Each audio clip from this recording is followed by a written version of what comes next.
very warm welcome to this week. 60 minutes of analytical review of the big stories, topical issues, and all the controversies around the world. I'm Somna Sambo, and in the headlines, President Bola Tinubu's ministerial list continues to elicit reactions across the country. But what's the need for the youth? We'll take a look at the president's proposed cabinet as the Senate begins screening on these nominees on Monday. And ahead of the November 11 governorship election in Kogi State, political parties get set for campaigns as the Independent National Electoral Commission warns over the spate of violence in the confluent states, saying that all parties have to play by the rules. Stay with us as we bring you all these details. Now, the Senate on Thursday announced a list of 28 nominees for cabinet positions sent in by President Bola Tinubu.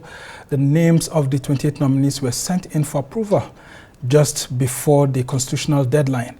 And the list includes former governors, economists, finance experts, health experts, lawyers, and allies of the president. Expectedly, the list is generating reactions across board, with some Nigerians saying there's no need to recycle some ex-governors. The list has a sprinkle of some young nominees like Betta Edu, Hannatu Musawa, Stella Kutiti, and many more. President Tinubu had promised to feature youths and women prominently in his administration. Meanwhile, 11 states are still without ministerial nominees. The states Adamawa, Bayelsa, Gombe, Kano, Kebbi, Kogi, Lagos, Plateau, Osun, Yobe, and Zamfara are missing at the moment, and party insiders also say that there's a likelihood of a nominee from the Federal Capital Territory too. So how are youths in the governing All Progressives Congress viewing the nominations made by President Bola Tinubu for screening by the Senate? Compliance with the provisions of Section 147, subsection 2 of the Constitution of the Federal Republic of Nigeria 1999 as amended, I am pleased to forward to the Senate for confirmation the underlisted 28 ministerial nominees. The 28 names we received, we expected more than 28 because we have 36 states, and every state should have a nominee by the constitutional requirement. But they are just sent 28. And we're expecting more names. From the 28 names we've received, we are pleased with some of the names we have seen. So what's the need for Nigerian youths? Joining us to look at the issue is Dr. Sanusi Ohiare, who is a former executive director at the Rural Electrification Agency, and he was a member of the All Progressives Congress Election Committee during the 2023 APC presidential primaries. Thank you so much, Dr. Sanusi, for joining us. Thank you for having me. So good to have you here. Well, I mean, the list is finally out, and we've had lots of views generally everywhere. So, I mean, young people like you in the All Progressives Congress, we haven't heard so much, but we've seen some nominees there, people who've served the parties, and some people from outside. But what's been the general view of APC young stalwarts and all of this? No, I mean, for those of us in the APC, especially the younger stakeholders, we're quite excited. We're quite happy with the list. At least the first set, the first phase that came out, we can see that some of our known youths that have capacity, that have demonstrated that they are not just young people that are looking to get appointments, but they are coming from somewhere. They have a background they are coming from. They have served in various capacities before, and they are known within the party. And those are the sort of nominees coming from the young people. So, and these were some of the things we were saying before, that if we're going to have young people, it's important for young people that have served, the party, they have served, they are grassroots people, they are known in their states, and also nationally, so that we don't have youths that go there and, embarrass us as young people. So we're quite excited with some of the names we've seen. These are known names. You saw, for instance, Stella Okotete. This is a former, women leader in the party, currently an executive director at Nexenberg for the last 6 or 7 years. former, SA in her state, grassroots politician, started early. Just 38. Just 38, so... Lots of people are saying that, the cabinet looks promising, from exactly. some of these faces. So that's what's eliciting our excitement. You see Better as well, the current woman leader, very strong voice. But there's been this controversy. Some people are saying she's 36, others are saying she's 38 also. She's 36. Okay. She's 30. So I know I'm 1 year older than her. No, she's 37 actually. Okay. I think she just turned 37. Okay. Because I know I'm 1 year older than her. So she was former commissioner in her state, former SA. That's Cross River State. Cross River State, Commissioner for Health.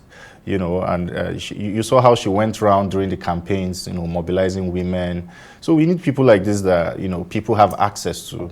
So for instance, these two people I've mentioned, young people have access to them, and the women as well have access to them. So it's important that we have people like this that, are not just unknown within the party. They are known faces. They are people that know what, we all went through within the, the campaigns to get the president elected. So when they get there, they cannot run away from women, for instance, and they cannot run away from youths because they are their representatives, in government.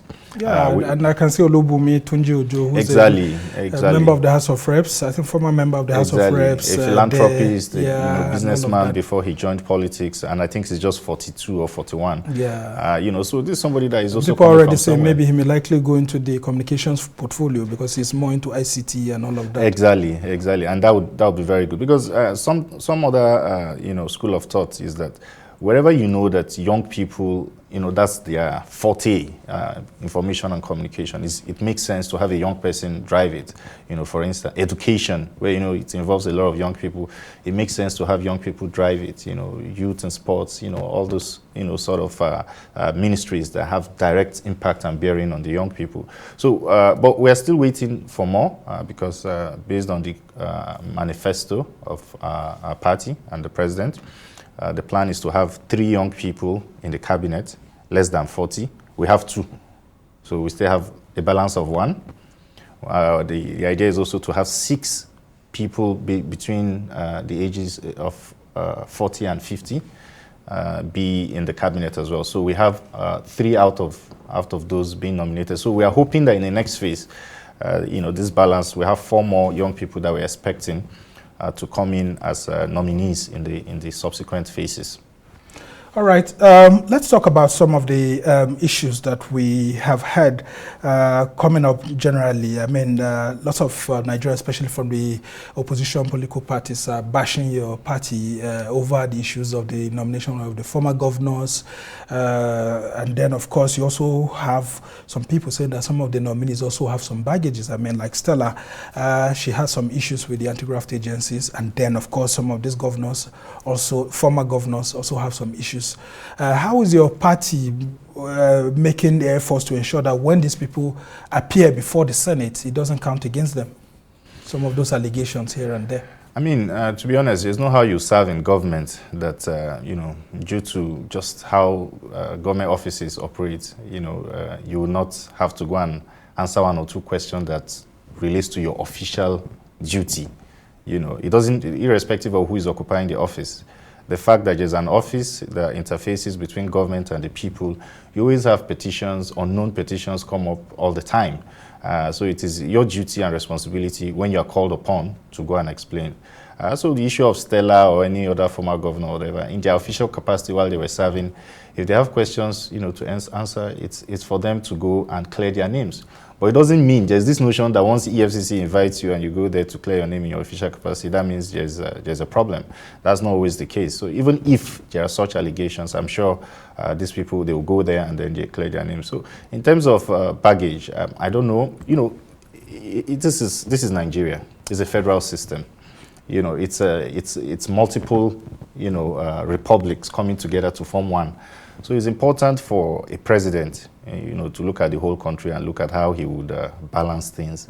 It's not possible for him to have, all of his cabinet be former governors. It's also not possible for him to have all of them be young people. It's also not possible to have all of them be technocrats. So where he comes in, where his leadership comes in, is where he's able to balance things. Everybody that you've mentioned, everybody on that list are people that have worked hard for the party. And I'm not even sure which of the former governors you're talking about, but all of the governors on that list have demonstrated capacity in their various states. Okay, so well, the thing is that you and I know that some of the governors, former governors who are there, have been very, very controversial, and those issues are there. Nyesom Wike is there and all of that. Yeah, but you can't take the fact from him that he performed in his state. Yeah, I mean, well, the performance is there, but I mean, the intrigues that have allowed someone from another political party to come in when he hasn't resigned his membership of the other political party, and when it is not that this is a unity government. No, but there's a clamor for unity government. Yeah, but so I mean, the government hasn't told us, because if it's a unity government, it's the PDP that will be asked to nominate a candidate. No, the president can also request for, somebody that he wants to work so you with. can't call it a unity government because there's no. Yeah, I mean, but well, these are all things that are left to be seen. But let's talk about some of the other things that the president is being said to have scored very well. The issues of women. You have people like Kiruka Onyejocha, and then I mean Hannatu Musawa and all of that. Talk to us about some of these people and what impact you think that they actually have. The president promised, and a lot of people have said in terms of the integrity of the president, when he says he's going to do something, he will do it. This is just the demonstration of such a person. He has said he's going to have women in his cabinet. He didn't just say, he said he's going to have at least that 35% affirmative action is going to be delivered. He has said he's going to have young people. He mentioned the number of young people he's going to have in his government. And he has also, said how he's going to, for instance, carry along the young people, not just in his cabinet, but in other, agencies. Yeah, but what are they bringing to the table? I mean, look at Uju Ohiare, for example. I mean, she was a presidential aspirant at that time, and she kept on dancing on the stage when she was called upon to come and give a speech as to how or why she wants to become APC presidential candidate. And people were surprised. Instead of her actually delivering a speech that will resound with people, she started dancing on the stage all through. So now if she's being brought in as a ministerial nominee, I hope she won't go to the Senate chamber and dance her way all through again. No. I mean, on a more serious note. You were there on that primary night. Yeah, where you saw I'm not sure I saw her dancing, but maybe. But I was there. I mean, yes. I saw her on the stage dancing when she was on a more serious note, for somebody to offer to serve the country at the highest level as president of this country, you should know that that person is not a joker. For the person to offer the services, to go through all the rigors of that campaign and sacrifice time and family time, resources and all of that. This is somebody that loves this country. And being a woman, for you to do that is difficult because, the odds are always, stacked against women. So if you see any woman that has come out and is, joining politics and is, I think we should encourage them. Yeah, I mean, for her to spend 100 million naira to purchase the form, only for her to get on stage and just dance. No, she didn't spend 100 million. I think I remember it was eventually subsidized for them and all of that. But she definitely has something. She has something to offer. From the women generally that you have, the president's women, if we may call them that way now, if they eventually get screened, what sort of impact do you think they will bring into policy formulation? It's very easy. It's very easy. We have a president that we hear is a micromanager. He micromanages. He doesn't just give you a portfolio and goes to sleep. He would give you terms of reference. He would give you milestones, and it's expected that you achieve. So, I mean, it's not a tea party. Anybody that's serving as a minister under Asiwaju would know that it's not a tea. He's a hard worker. This person doesn't sleep, till very late or early in the morning. So you expect that anybody that is worth his salt or given the opportunity should want to demonstrate and, justify to Nigerians why this opportunity is given to them. But let's cross this hurdle first. Let's let them go through the screening. Let's see what sort of questions at the National Assembly they would ask and how they would defend themselves and their, backgrounds and, achievements, and also the vision that they have, for the country. Asiwaju already has a vision. We have a manifesto. Yeah, they're supposed to help him drive this renewed hope. Exactly. So for every sector, for the economy, for education, for agriculture, for everything, he already has a vision. So it's easy. It's for whoever becomes minister that is screened successfully to look at what the vision is and just basically run with it. But definitely, rest assured, Asiwaju will not just sit down and allow them to do whatever they like. He's going to be, checking them, making sure that they're on track and giving them timelines and milestones to achieve because he's in a hurry, to develop. As you can see, he even started work as quickly as possible, even without constituting his cabinet. He was using the essays, and the essay appointment is also something that demonstrated that, women is top on his agenda. You see, we had, I think, 4 out of the 10 that was initially, so that's 40%. So we are quite excited with this, and we know, for us that are close to some of these people that have been nominated, is for us to continue to advise them, and I'm sure they know this, that it's not a tea party. And some people are already saying that President Tinubu's decision to bring out this list is questionable at this time, because if some of them, majority of them are people we already know. So why did it take him so much time to have people like this? If there were people who we didn't know so much about that he was preparing, okay, maybe he could have justified this long period of time that he had to wait just like about a couple of days before the constitutional deadline. You know what they say? Why did it take so much time? Alake is well known to him. Latif Agbemi, all of these people are people that are known as Tinubu's boys. And then you have Beta Edu, Nasir El-Rufai, all these people. So why did it take Tinubu so much time to be able to bring out this list? Well, it's a familiar faces everywhere. You know what they say, that uneasy lies the head that wears the crown. We may just be here from outside speculating on why it's, but the issue of choice, making choice between, let's say, 2, 3 very good people, that have capacity, that have served the party, that have served you in every state. It's not really easy. And he had help, definitely. He had people, committees that helped him to narrow down some of these things. So it was left for him to pick who he wanted. So he's doing that, and he did it within the timeline.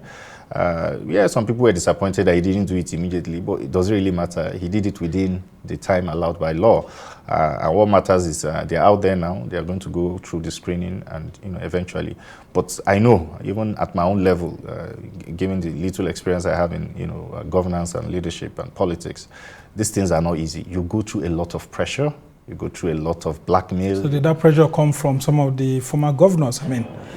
I'm sure. People already say that Tinubu has also brought in some of these former governors in case the court rules against him and there's a need for a rerun.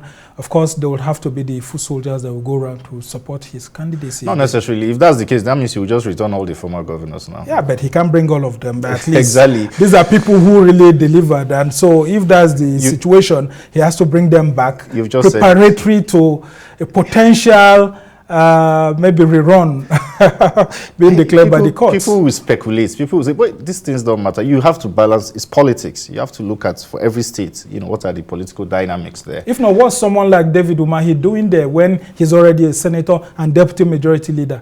What will he be doing with a ministerial portfolio? If your president calls you to come and serve, it's for you to come and serve, right? So yeah, he's already there serving his people as a senator, but you know that this man performed very well in his state. I don't know when last you went to Ebonyi. Yeah, very well. Yes, but this man wouldn't it have been better for him to remain in the Senate, because the Senate has a secured 4-year term. These people and don't. He's also a deputy majority leader, and leaving that for a ministerial position where you are the whims and caprices of the president, the cabinet can be changed in just 2 years. Leaders that want to serve, before then, that really want to serve and have passion and are passionate about, they don't look at all these things.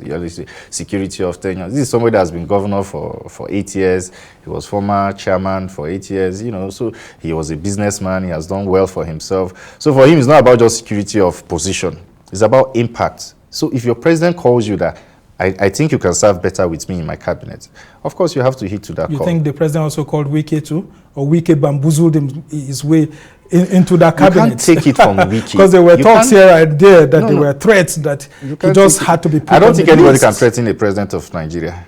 I don't think anybody can. Think so? I don't think anybody can threaten in Nigeria, threaten the president of Nigeria to be in his cabinet.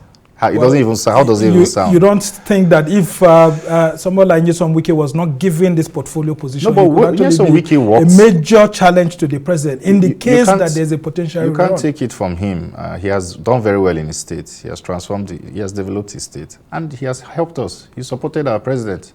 He's well known. So for somebody like that, whatever other considerations that you have, or whatever other criticisms you have to weigh it and see the risk that he took, to stick his neck out for the president. Of course, if he's called to serve, why not? He should serve. Are we still expecting other members of the controversial G5 to be in the in some of the states that are still being expected? But I think all the states have been filled already. All the states for the G5, they've already been filled. I think so. I'm not expecting any member of the G5. Well, there are still the zonal positions, the geopolitical positions that are left for some of the states, well, yeah, which the president can actually fill. Okay, as we try to round off this conversation, let's talk about your own state, Kogi State. What's happening? Well, Kogi, we are preparing for elections, campaigns. No, I'm talking about the ministerial list before we come to that. Oh, okay. Well, it's not out yet. It's probably going to be in the second phase. Is there some sort of division? Is it that the stakeholders, or maybe the governor is trying to assert himself to put someone? No, there's nothing like that. Why do you think the president didn't go ahead to actually? I wouldn't know. I wouldn't know. The president has his reasons definitely for doing it, but there's no division or controversy or anything like that in Kogi State. It's just for the president to make up his mind on who he wants. Are you expecting a young person like yourself and that would be nice. Because we know that Yaya Bello is always fond of actually trying to put young people yes. like himself out there. Yes. Do you foresee something like that happening? Well, if it happens, I'll be glad. I'll be happy. But I don't know, to be honest. So we'll just have to wait and see. Okay. So let's talk about the elections that are forthcoming. I mean, you were a governorship aspirant in the APC until whatever happened. Yes. And Ododo is actually the governorship candidate of the party. Now, talk to us about the potentials of the APC in elections in a preparatory poll that we're already seeing, signs of violence and then allegations of intimidation against Governor Yaya Bello and then even the APC candidate. Well, it's unfortunate that, these signs are coming out this early. Elections are in November. We have a few months to go. We are ready as a party to do the same thing that we know how to do. Go out there, campaign, work hard, and get the people's votes and support. So our candidate is there. He's doing that already. He's going around not just the state. He's going around the country. We've accompanied him to a few places. And what we are selling is the fact that they are still better off with us as APC than any other party. For one, we have the president being from our party. That's an advantage to us, and we don't want to lose, the state under him, because this will be the first set of elections that he will do, and we have a lot more of opportunities, as a party at the center. We have a lot more to benefit from, as in the state. Any plans to compensate people like you? Because we're told that Governor Yaya Bello imposed Ododo on some of you, and those of you who had no choice than to just step away. No. The governor would always some commitments from him also. A governor would always. Are you one of those people? A governor would always have, a preference. He's a human being. He's a leader. If he wants to hand over, he would have a preference, and you can't take that away from him. He has the freedom of choice to support and endorse whoever he wants to endorse. Let's not forget that, he has that fundamental right. But in terms of compensation, I don't know what you mean by that. Some of us went there because we know that we have, what it takes to help. So you were not able to extract any commitment before pulling out, because we heard that some of you were actually... I didn't pull out. We went, all the way. But, it's a family affair. At the end of the day, even if you were not happy you didn't get it, ticket, definitely you have to support your party. You have to support your candidate, because we are one big family. And what matters is that we need to win the election so that we can continue some of the vision and programs that we have. And the fact that I'm still in the party, I'm still with, the candidate, also means that we could also share some of these ideas that we had that was so burning for us to go there to contest the election, and we still have it implemented. So it doesn't really, even if you're not in the driver's seat, if you want to serve your people and make impact, you can always make it from wherever you are. Just before I let you go, Dr. Sanusi Ohiare, do you think that we still have some potentials of young people being on the list that's been expected from President Yes, I'm hopeful. Tinubu? Yes, I'm hopeful. Like I said, he's a man of his words. He has promised that we are going to have 6 ministers from between the ages of 40 and 50 and 3 ministers less than 40. We have 2 ministers now that are less than 40, 1 more in that category, and then we have, I think, 3 in the other category between less than 50, and we're expecting 3 more. Okay.